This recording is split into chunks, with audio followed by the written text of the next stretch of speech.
राजस्थानातल्या जैसलमेर जवळ पोखरण इथे भारतीय हवाई दलाच्या सरावाचं आज आयोजन करण्यात आलं।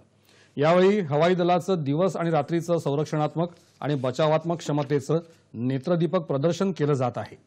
या संचलनात स्वदेशी लढाऊ विमान तेजस, प्रचंड, ध्रुव सह 121 विमानांचा सहभाग आहे।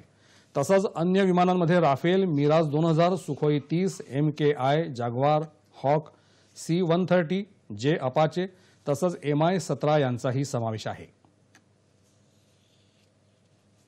हार्दिक नमन है भारतीय वायु वीरों का, धरती से ज्यादा गगन है इनको प्यारा।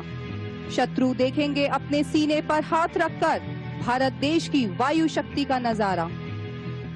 In the next demonstration, we will give you an insight into the capability of Indian Air Force to carry out attacks by unmanned aerial vehicles called attack drones.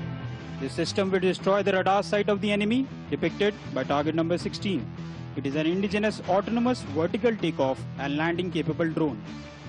It provides real-time feedback with respect to the accuracy of the head. वायुदलाच्या स्वदेश निर्मित विमानांकडून हवेतून हल्ला करणाऱ्या तसंच घुसखोरी करणाऱ्या हल्ल्याला दिल्या जाणाऱ्या प्रत्युत्तराची प्रात्यक्षिकं देखील यावेळी सादर करण्यात आली। याआधी वायुदलाच्या सरावाचं आयोजन 16 फेब्रुवारी 2019 रोजी करण्यात आलं होतं।